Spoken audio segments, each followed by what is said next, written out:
All right, here we are again. Two old guys and a middle-aged guy bitching about stuff that we probably have no business bitching about. But here we What go up, Bob? anyway. Everybody's intro is a little bit different, huh? I like Scott's the best, I think, so far. I just think he's a little bit grumpy because we're starting 25 minutes late because we're here to talk about audio and I can't figure out how to use my audio interfaces. So Well, I'm technologically challenged. How serious can they take us if we can't figure out our own audio? Yeah, right. Well, in his defense, he was trying to use this Mackie thing that Mackie Mcaster that I got on the stupid deal of the day from Musician's Friend. It that worked had for all all that of had one all episode. that had all the sound effects last time. We had all those cool sound effects. Well, not this week. Sorry. Hey, Tim, bring the gain down on your mic just a little bit. Just a little bit. So I don't Just have a little to, bit. How about that? There we go. There we go. All right.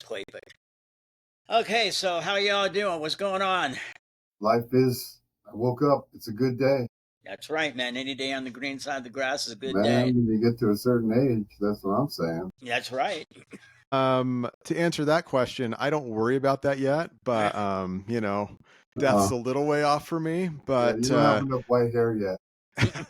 I got some right here, not too much. Not enough. But I'm going to say, since we talk about this every week, the best part of my day is I left for work for my lunch break today, and I went and took bagpipe lessons during for your an lunch hour. break. Wow. During my lunch break. Yeah. So just on that note, I have been upgraded that I'm not part of the pipe band yet, but I'm now allowed to go practice with them. And because of that, now I'm out of the adult group lessons, and now my teacher will actually let me do individual lessons to work on techniques. So hopefully by next spring, I'll be able to play with the actual pipe band. So there you go. Dude. Did you say? Oh, we ought to talk about that. I'm going to have to cut in a little bit of it. What's I don't remember what it was called. She's the bagpiper chick or the piper girl or something. Yeah, she's really popular on YouTube. I watch a lot of bagpipe videos. So, and she was playing video. Well, she was playing Freebird. Freebird. What's the name of that? It's an AC/DC song that got bagpipes in it. Oh, Long Way to the Top? Yeah. There you go. Maybe we can all cover that one of these days. Yeah, there we go. And Tim can actually play the bagpipes. Yeah, give it a little bit more time. We're getting there. All right. So random story, the whole Freebird thing. God, way too long ago. Maybe 2005-ish. I was on a press junket to go to Neutrich, which is in Liechtenstein, which is, this big. And so we weren't actually staying in Liechtenstein. There's only one hotel in Liechtenstein. And so we were staying just over the border in Austria. And we had gone out to dinner, a great dinner, and we had all been drinking pretty heavily. And decided we were looking for someplace, to go and continue drinking. And we walked into this bar, and there were these two guys with acoustic guitars up front playing American rock songs. In Liechtenstein? Well, we were actually in a little town in Austria, right over the border, where our hotel was. And so we walk in, just completely obnoxious. There's like, I don't know, a half a dozen of us, all magazine editors, audio magazine editors, and when we walk in and start yelling Freebird, and made just complete idiots of ourselves. And the next morning, it came to pick us up to do this driving tour through the Alps, and the guy from Neutrich goes, "Did you guys go to a bar last night?" And we went, "Yeah." He's like, "I got a phone call from the mayor this morning." And it turns out that we had crashed a party for the elementary school teachers in this little tiny town. It was the end of the school year, and they had this party to celebrate the end of the school year for the elementary school teachers, and we had crashed that. And he told us that, and we're like, "Oh my God, did we like create an international incident or something?" And we're all standing there going, "Oh man, we're in trouble." And then he goes, "The mayor wanted me to tell you it was the best party they have ever had." Leave it to the drunk Americans to make it Yes, the best right. party they've ever had in Liechtenstein. Hilarious. And I'll raise my hand. Hi, Bill Evans, alcoholic. It'll be 20 years in December. So this is a really long time ago, everybody. Really long time. So there you go. Well, are we supposed to talk about any cool new gear that people have been playing with or anything fun? I have a gear thing, but mine's going to be a real bitch fest. So why doesn't somebody else start? I don't have any new gear. I can go. I bring it up because I always. Oh, hey, what was that? I got a new photo. You look amazing. I love it. I saw that. That's with your Skinner band? Yeah. Very cool. I don't have any. I got nothing. I'm not as cool as Scott's new photo, but I am trying a new microphone tonight. So today we are on the Shure Super Deluxe 55. So you'll have to let me know how it sounds. I know it looks really cool. You'll have to let me know how it sounds compared to the podcast mic I normally use. It's a little crispier. It's got a little more high end. Okay. But it sounds like a Shure. That's exactly what it's supposed to sound like, is a Shure. Well, no, I've got a meeting at work coming up with Shure, and so 100%, this is going to be my mic for the Zoom meeting. I mean, I could have just used like the AirPods like I normally use, or I could use like the SM58, but I was like, no, I want something that's iconic that they'll recognize right off the bat. They're going to know right away. Yeah, exactly. Like, oh, he's talking to us on a Shure today. So yeah, quite cool. So that's all I got, is I just have a cool microphone that looks like a 50s mic. That's all. So I have a piece of crap that I'm going to talk about for about 2 seconds. This, I think I may have mentioned before that I'm an avid swimmer. I swim 5 days a week. And I started about, I don't know, maybe 6 or 7 years ago trying to swim with music.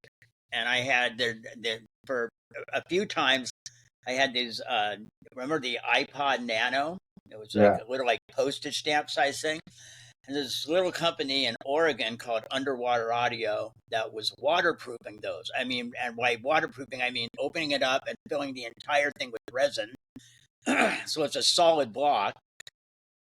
And I went through a couple of those, and then they couldn't get those anymore. And so they started making their own players. I've been through a whole bunch of things.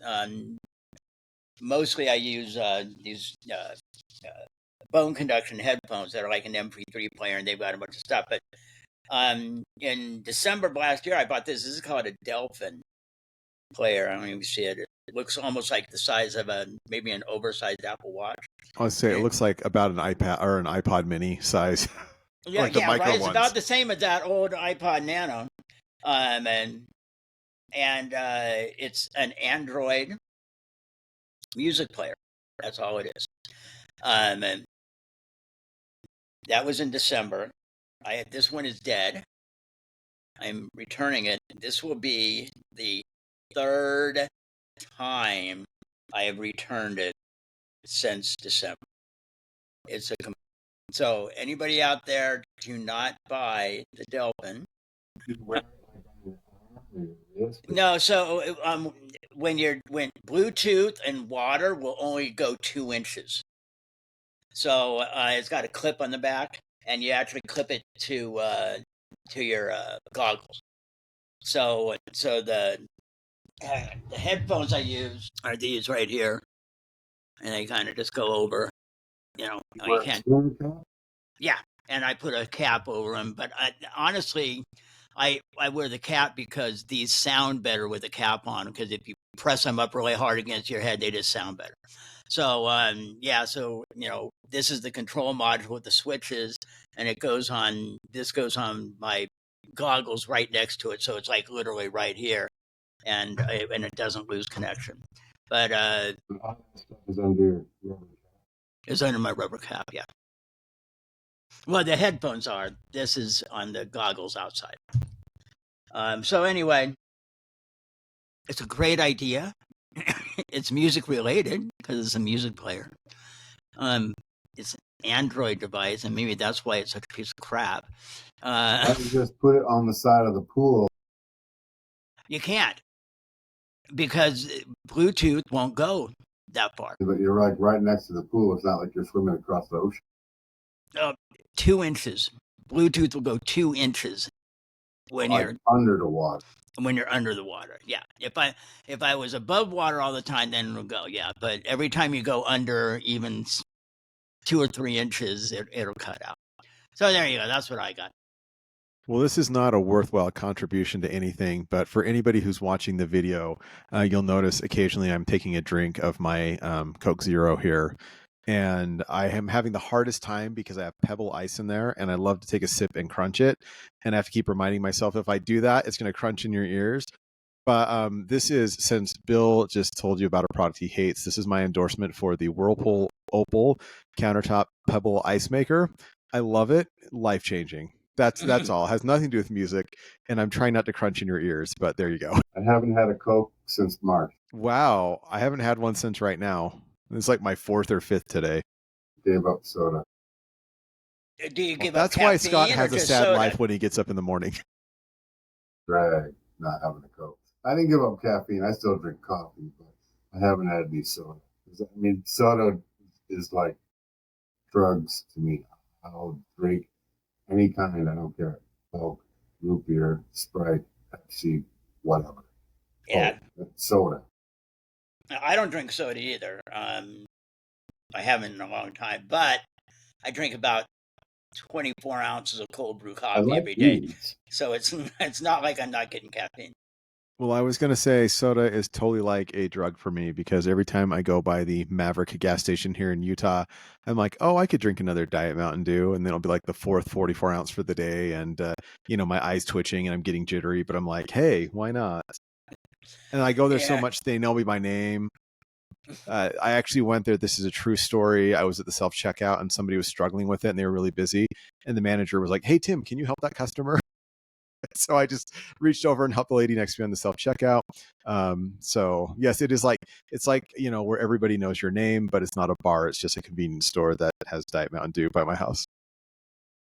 Hey, let's talk about real things. Yeah. Yep, the usual. Oh, God. Well, I think Scott wanted to talk about something that I have experienced this too. But Scott, you said something about other players and people being kind of envious of where you're at. What I find with that is it's mainly what I call civilian people, not in the music industry. And especially when I'm traveling and if I'm bringing my guitar, people are always wanting, and I'm cool with it. I feel very blessed to have been able to have the life that I have had. That being said, there's a price to pay to live in paradise. And it's not for everybody. I don't have kids. And I know people in the music business have kids, but it just was never in the cards for me. And traveling around, being a man just didn't seem to be cool to have kids at home when I'm joyriding all over the country, all over the world.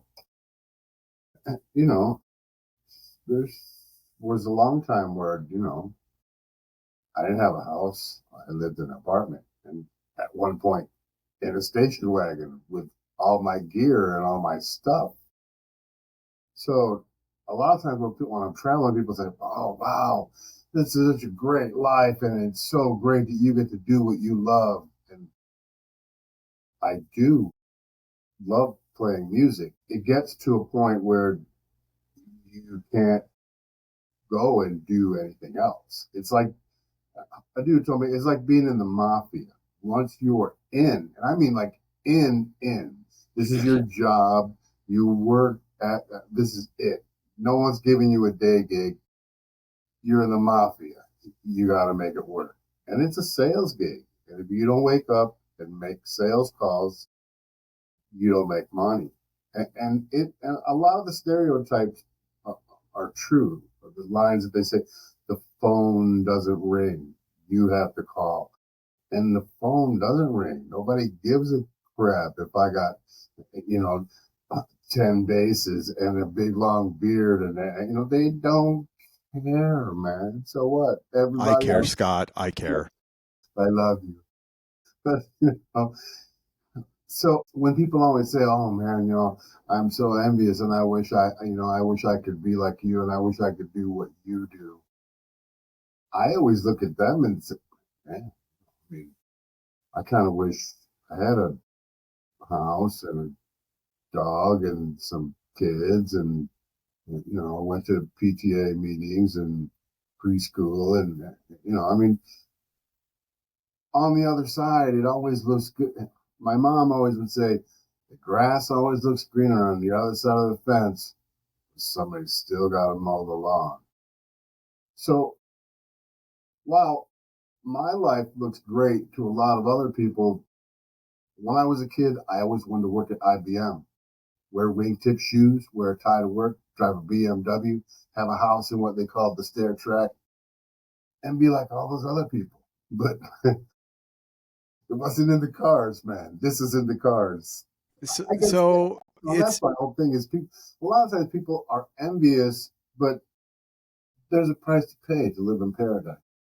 well, it's interesting you say that. So two thoughts as you're talking about this, because I went the other route, and I'll talk about that in a minute. But it's as you guys know, at NAMM, every time I'd go there, I used to always go connect with one of my really good friends, Spencer. He was in the first band I ever played in. Out of actually in high school, he'd moved to California. He got a job stringing guitars and polishing guitars at GNL. Stayed with GNL for 20 years. Was running the shop there. A couple of years ago, left to go work for Sir. And he's been building guitars his entire life.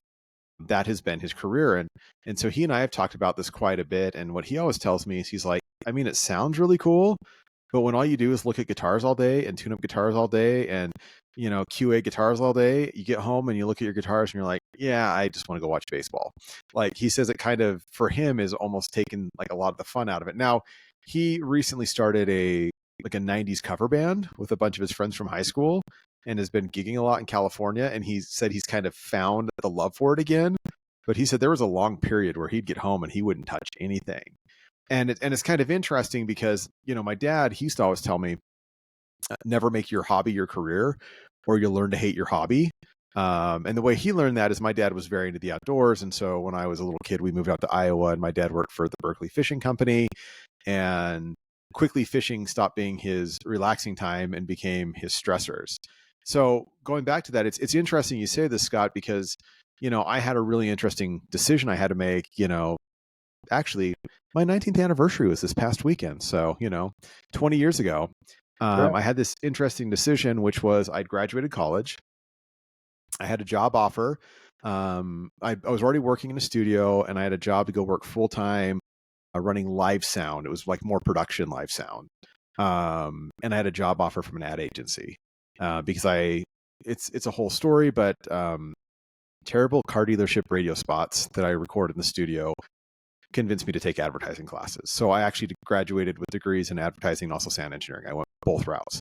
And I kind of had that point where I had to make a decision, which is, do I want to chase this dream of, I realized at some point that I was not a talented enough musician to do my own music. I probably could have been really great in cover bands, but I didn't really want to do that. So that's why I went the studio route. I thought, well, if I can't be the artist, maybe I can be the producer or the sound engineer or whatever it is. And I had to make that decision of, do I want to chase this sound engineering dream, or do I want to go after the more stable career? And at that time, my wife and I were dating, getting pretty serious, talking about getting married, things like that. And so I made the decision to go the advertising agency route, which has worked out really well. I mean, I got a lot of guitars. It's allowed me to buy a lot of gear. I have way nicer gear now than I ever had when I worked in the studio and was gigging regularly. And it's funny when you talk about, the house. I was able to do that. I have the kids. Still debatable whether that was a good choice or not. Just kidding. I love them all. I do have the dog. He's in the crate back here behind me.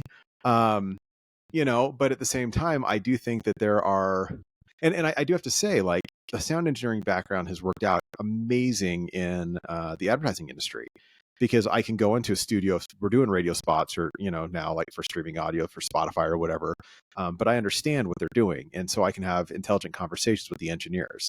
I've been on dozens of television commercial shoots, and they respect me there because I've run live sound for production. I've done a bunch of that. So I understand a film set, I understand a film crew, I understand what people's jobs are. And so I think as the agency client, it has worked out really well for me to have that background, and has allowed me to use it. And so I dabble in it, but at the same time, there are days where I'm just like today, where I'm just like, man, I've just been dealing for hours with advertising for a vaccine client, and I need this break, so I go play bagpipes. And it's actually kind of funny because, I made the decision to go the other route, I guess is what I'm saying. And I think it has allowed for you to do a lot of stuff. But on the flip side, I don't get to play music every day. I don't get to tour the world. I don't get to go do all those cool things that I dreamed of as a kid. And it was funny because I was talking to my bagpipe teacher today, and she asked me, she was like, she's like, so, I've really gotten into it. And she said, why? She said, I find it interesting. She's like, I know you're more of the rock music guy here, because a lot of people came in, had classical backgrounds and stuff, and I'm the guy who has all the guitars and knows rock music and wants to learn to play AC/DC Long Way to the Top, and she asked me, she's like, why are you so into this? And I said, because what I realized, really, I just thought it would be fun, and what I realized really quickly is I miss playing music with other people. And yeah, I would rather be in a band playing rock music. But you know what? Standing around in a circle with a dozen other people with bagpipes playing traditional Scottish tunes is pretty freaking fun. I mean, at the end of the day, it's playing music. Everybody's having fun, laughing. And, there are a lot of days where I look at it and go, man, I can see that, like, grass is greener on that side, where, like, I would love to be playing music every day. Well, at the end of the day, I still got a studio. I live in a nice house. Music has been very, very good to me, but it's my job. It became a job somewhere along the line in my life. When I was young, I figured that you learned how to play, you hung around with a whole bunch of people, someone would see you and invite you to join in their band, the next level up. There was no Google that told you how to be in a band. You just had to figure it out. And I could only figure out that I could play and sing, and that would get me in a cover band, and maybe someday somebody would see me. But it ended up being my job, which hasn't been bad. Believe me, brother. It's not been bad. If I died tomorrow, I've been to more places than most people will ever dream of. But I don't got any kids. I don't got a dog. I got a great wife, and I got a big house and a nice car. But, I still look at the other guy's yard, and I'm like, man, his yard looks kind of nicer. His grass is made a little greener over there. What's he using? So what I'm curious about here, though, is, so we have Scott, who is the all-in musician. You have me, who bailed on his dreams and went and worked for an ad agency. Although I do have to say, after a terribly stressful call yesterday, I grabbed my Gretsch Jet, and I got one of my Katana Go headphone amp, and I just cranked that in my earbuds and played for like a half an hour. It was my stress reliever. So I do actually play every day. But I do want to I want to hear what Bill has to say about this, because he kind of did both. He had the professional career, but he also had the band. So I'd love to hear Bill's take. I kind of split the middle. So I don't think that I ever thought, when I was, a teenager and playing in cover bands and everything, that music was going to be something that I could make a living at. But I lucked into another career in journalism, and literally it was because I was standing in line, because I figured out in about 1984 that I needed to go back to school and get a degree. I didn't know what it was going to be, and I had every intention of being a business major. When I was wearing diapers, 1984. Yeah, right. I know. And back then you didn't register for classes online. There was no online. You got was no online. Right. You got this big, thick catalog of classes that you had to go through, and you had to stand in line to go register and everything. And I was standing in line to register for classes, and I needed an English class. But because I had graduated from high school 6 years prior to that, I would have had to take an English placement test, which I had not taken. And so if I didn't have the placement test, I was going to have to take a remedial English class, which just made me want to, stab myself in the eye with a sharp knife. And as I was paging through the catalog, the phrase equivalent credit to English 1 caught my eye. I went back, I found that, and that was for Journalism 101. So I took this journalism class, and that ended up being my profession for most of my life. I was doing that. I was still playing in bands. I remember when I first got married, I wasn't in a band for a while, and we'd been married about 6 months, and my lovely bride said to me, "Will you please go out and get in a band before we end up divorced?" Because I was really miserable when I wasn't playing music at all. And then, I was at a shush. There's the dog. Yeah, right. No, stop. See? I was right. We're talking about the dogs and everything. No, I am not going to play with you. So anyway, I was actually literally at a band rehearsal, and a guy I played in bands all the way through high school and everything, a guy named Mark Piotr, who I'm working on this latest project with again, and because you reconnect with people via the internet, and he mentioned a mutual friend of ours who'd started a magazine called Gig Magazine for musicians, and that was Quint, who Tim knows, and Quint hired me, and that kind of became the beginning of the second part of my career. I went from being a newspaper guy to running magazines about music. Most of the time I was doing that, I wasn't playing. I would have to have other people do gear reviews because I didn't have a band. And then, later in life, I decided I was going to start the horn band again, which I'm about to do again because I'm an idiot and there's no money in it. And I know there's no money in it, but it's what I want to do. So screw it. Can you wear a kilt on stage? Absolutely. It's my freaking band. There you go. Which I thought was the case last time, but anyway. So anyway. Don't let anybody date this time. Yeah, right. I understand where Scott's coming from because I had the same kind of thing happen when I started playing again. And that was after the magazines. I was working for Apple and hating life. And I had a band, and then we all of a sudden started working a lot. And Scott did a lot of sub gigs with that band, and we were going out and doing 5 sets a night, places in Arizona and Nevada. And all of a sudden, people I was connected to from the production business. Dude, you got to knock it off.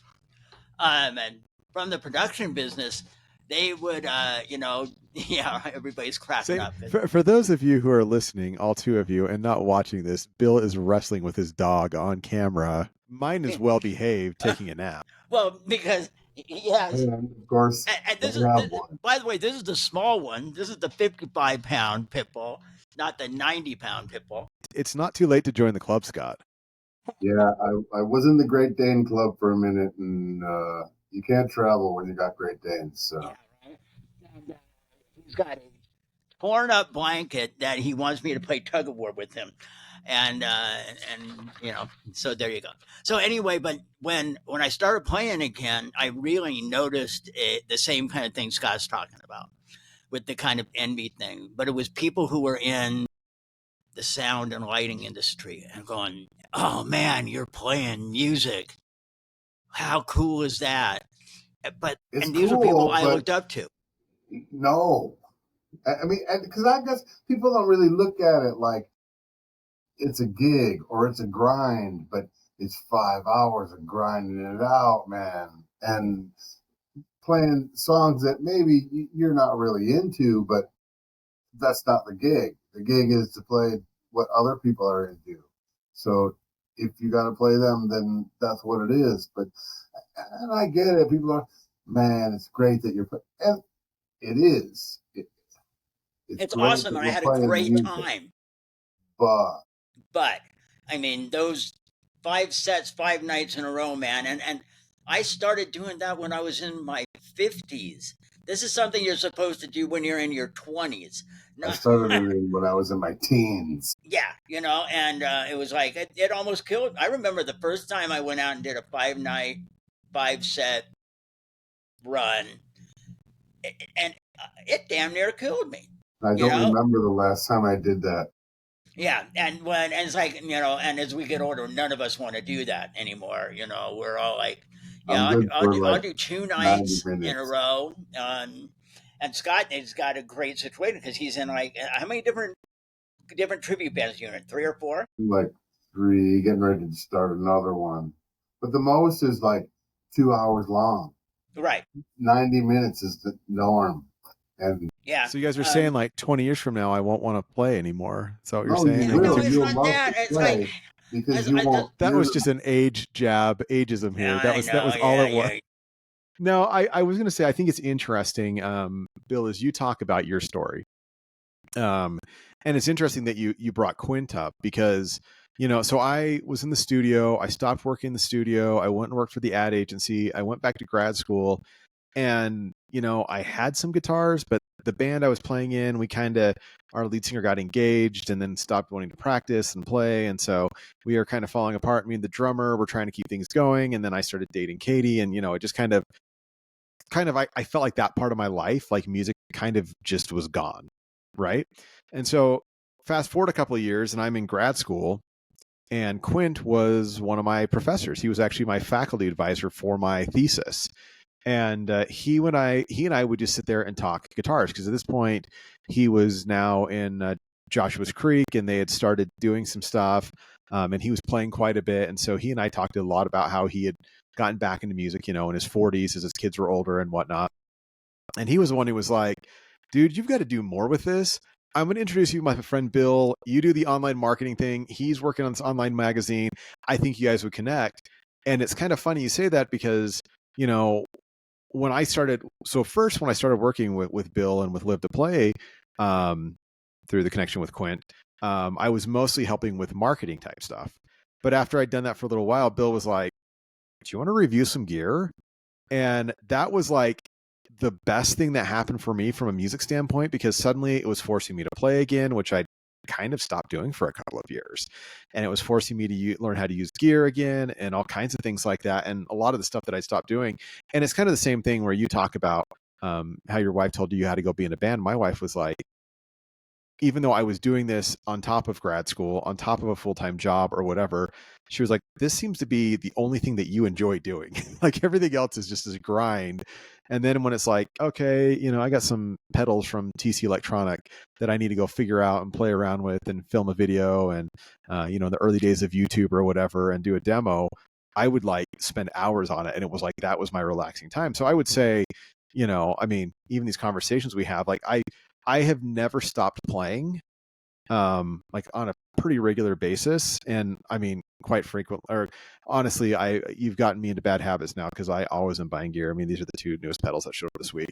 But I'm always trying stuff and testing stuff and playing with stuff, trying new mics and stuff. And it all comes from like coming and working with you at Live to Play was what helped me realize that like I will go insane if I'm not doing something music related on a regular basis. Like I will be depressed if I'm not doing something fun, The honest to God truth is, and we had him on as a guest once, a couple of years ago, and maybe we should do that again. But the the common point of reference for all 3 of us, the thing that brought us together in some way, shape, or form, was Clint Randall.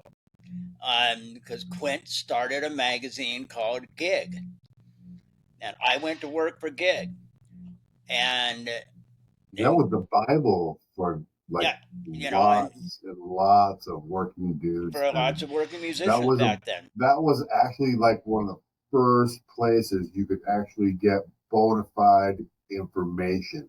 That was like real information, not just some stuff that somebody said, hey, like real stuff that you could actually use.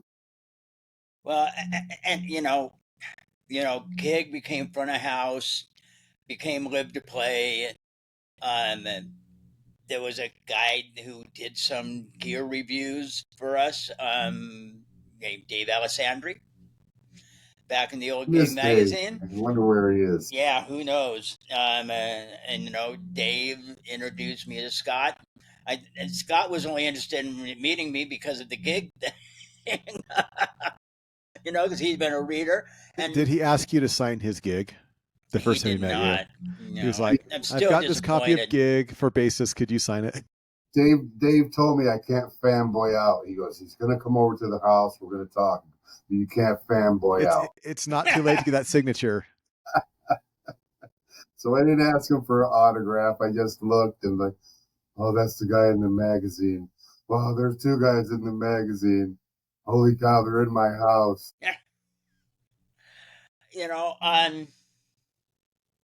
It's interesting how this stuff changes. First off, I very, very strongly believe there's a difference between somebody who plays a little bit when they're a kid and somebody who really gets bitten by the bug. And once you got bitten by the bug, it's a lifetime thing. It just is. And I don't think that it's even a choice for most of us. It's just, you try to stop and you're miserable. And it's like I tell. Oh, go ahead, Scott.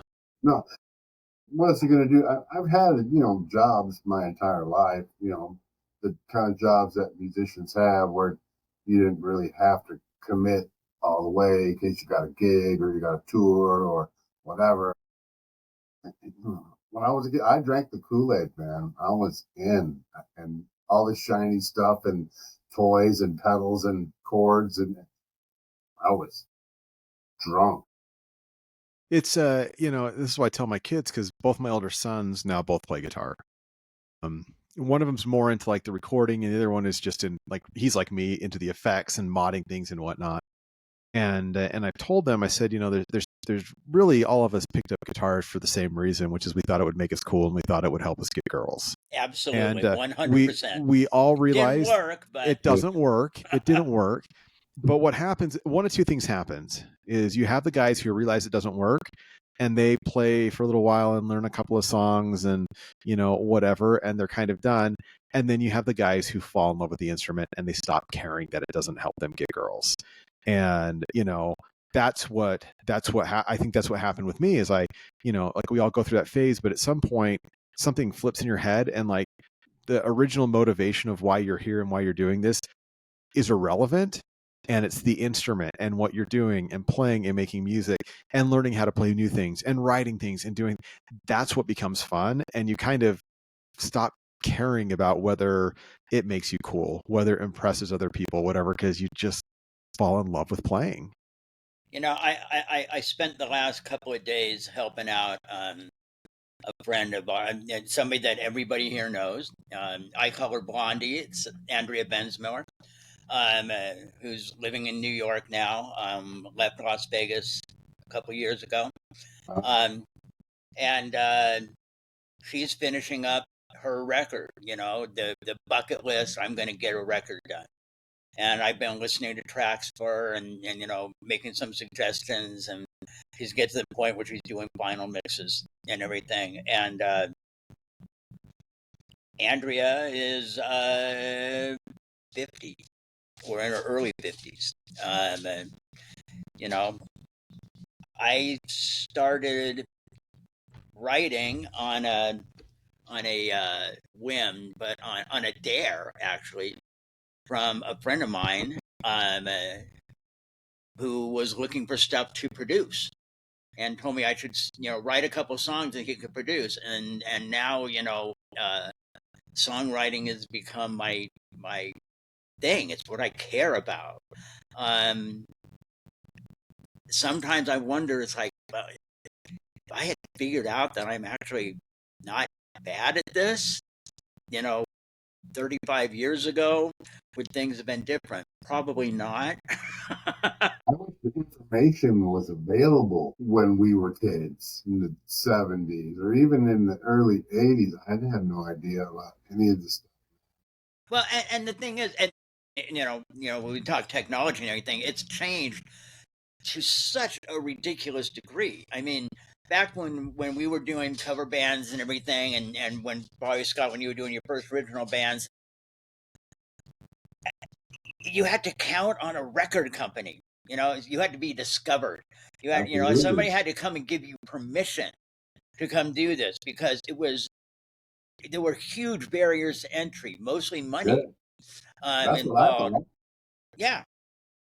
And now, the record that I put out was done at my house, with the exception of one vocal track that I did in a studio. Everything else is recorded at home on a Mac with a PreSonus interface, and me learning how to do it as it went along.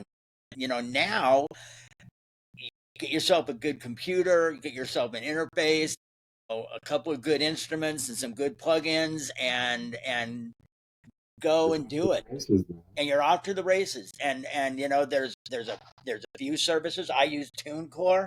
I know other people like CD Baby or Discogs. There's a few of them.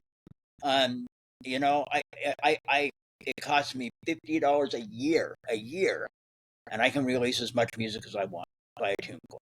Yeah, see, and in the 70s, did you really even know how to do any of this shit? No, none of us knew how to do it. I mean, we did demos, we did demo tapes, on a reel-to-reel TIAC. Exactly. That was the demo tape. Everybody got a reel-to-reel and a microphone. And even back then, I was doing horn bands, 8-piece bands, and we had a 4-track TIAC machine, and we would record 3 tracks and bounce them down, and record 2 more and bounce them down, and record 2 more and bounce them down. That's the way you did it. It's almost like it's too easy now. See, I'm a little bit younger than you guys. Or a lot bit. Younger. So when I was in my first bands, we were a little bit more advanced from that. We were using the Tascam 4 tracks that were using a cassette tape, and that's what we used to record on for our demo stuff. And it was really when I got to college where suddenly I was introduced to the world of Pro Tools. But I do agree with what you're saying, Bill. Like, in some ways, it's almost too easy, because you were saying, like, get a decent guitar, get a decent microphone, go buy like a Helix or the HX Stomp or whatever. Don't even mic any of your guitars. Just run all of that direct. Your guitars, your bass, because they're going to sound better than you're ever going to be able to mic in your house anyway. And as long as your vocal mic is decent, you can grab drum samples. I mean, you can do everything in your bedroom with, $1,000 in gear, and it is going to sound better than, things that were recorded for the first 40, 50 years of recorded audio. I mean, it's just crazy what you can do. But I do think, the problem with that, and this is a whole other conversation, and I think it kind of goes into what we talked about last time with like the YouTube guys and whatnot, is the easiness of it has made it so these people can't play live. Like, these kids can't put on live shows. Like, you go look at, I think I talked about this before, but I recently read Mike Campbell's autobiography, Heartbreaker. And you read about the years that those guys played together before they finally got that label, before they finally got somebody to believe in them. And it was like, when they do their early albums, you could do them, or I read Van Halen's recently, Alex Van Halen's, these classic albums, they were knocking out in a couple of days because they were so good, or the Beatles, like all my background, because they had refined their performance to a point where they could literally walk in a studio, mic things up, and knock out in 2 or 3 takes and be done. And most of these people now probably couldn't even play their own songs all the way through, live. And the thing is, it's like as we get ready to start, we're getting ready to start tracking this bossa nova product that I've been talking about for far too long. But we've been, I've got a drummer and a bass player, and we're playing these songs together. We're rehearsing them, and because of that, and the fact that we record them and then we critique it, and it's like, what are we gonna, we're figuring this stuff out. We know that when we go in to start tracking basic tracks, we're going to be able to do the 10 songs in this album in a couple of weeks, and then start worrying about adding woodwinds and vocals and things like that. But it's because we're playing together all the time. But I wanted to, Tim brought up the Mike Campbell book. We just watched on HBO, and I recommend this highly. There's on HBO. There's a documentary out called "And So It Goes."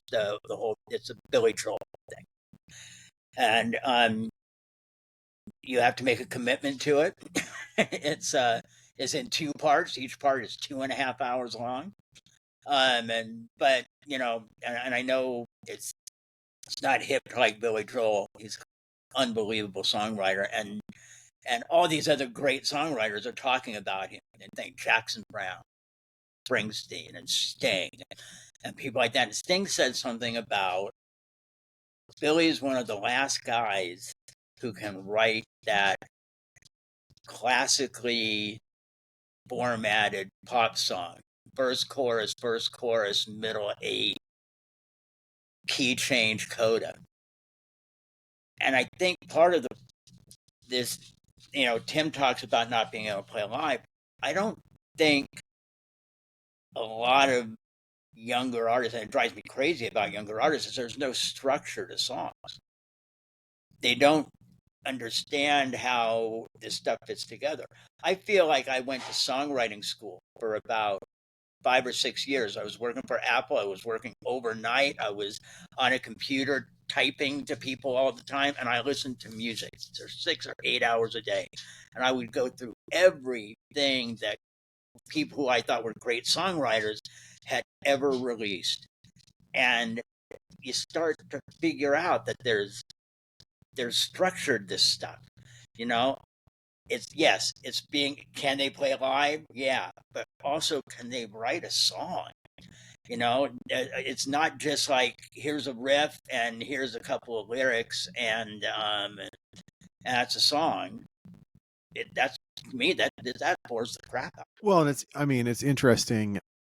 So Rick Beato released a video this week where he basically showed how easy it was to write a song using AI. Yeah, I saw that. Yeah, and it's just fascinating because I have a friend who's been trying to write his own music, but every time I talk to him, he's like, so I had this idea and I had this chord progression, so then I went to Chat GPT and then it, refined my lyrics and it spit this out, but they're still about 90% my lyrics, but then it told me to do this chord change here, and he can play it, but he doesn't know why he's doing these chord changes. He doesn't know why he's doing a key change here. He doesn't know why he's adding the middle 8 here. He doesn't understand any of that. It's just I had an idea. I put some lyrics together. I had a couple of basic chords, and then AI went and looked at everybody else who was a great songwriter, like Bill was talking about, and then came back and spit out and said, well, off everything is cataloged. This is how other people who are great would do it. And so, like he'll put stuff together that sounds pretty good. It sounds pretty good, but he doesn't have any concept of why this chord was picked, why it makes this change, why it does this. And I think, I love that YouTube has made the move where they're not going to allow you to monetize any AI created music anymore. Because that, people can do it for fun, but that cuts out the whole, trying to monetize, because at the end of the day, you can't teach computers to think creatively.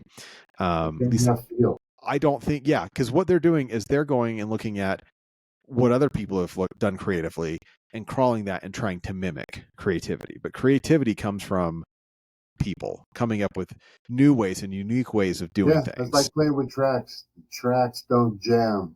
They don't go around again. They don't change time signatures unless you program it. And Exactly. They don't stop and talk in the middle of the song and then start up again and play it. So, it only does what you tell it to do. So. Which is exactly the reason I'm getting ready to start the old horn band again, because I want to be able to do that. I don't want to have tracks. I want to be able to tell the band to bring it down and extend a song or cut a song off short, or to be able to do all that stuff that you can't do with tracks. And I feel that there's room for everyone, and a reason to use, like with the Skinner thing. It's a whole video production that goes along with from start to finish. It has to have a click track the entire time. Absolutely, or we'll be off. So, and do we have the budget to hire a string section? No.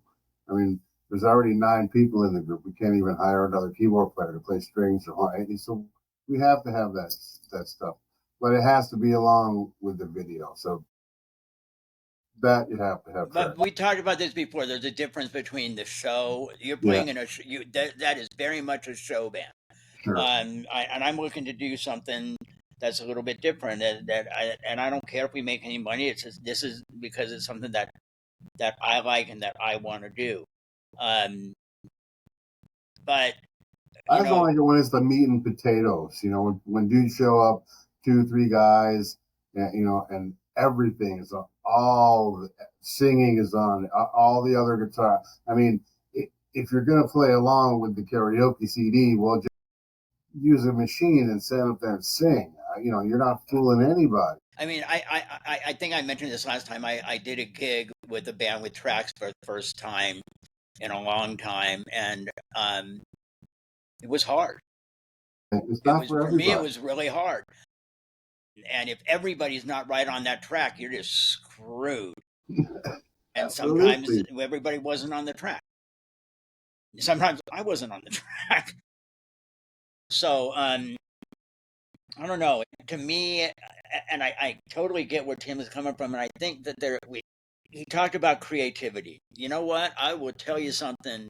I come up with weird chord progressions. Scott will tell you, I come up with weird ass chord progressions. I have had many people look at me look at charts and go, "What the hell? You can't do that." And I had to explain to him why I'm doing it, what the reasoning is. But multiple songs have started out because I made a mistake, because I screwed something up, because I went for a chord and put my fingers on the wrong strings and went, well, that sounds kind of cool.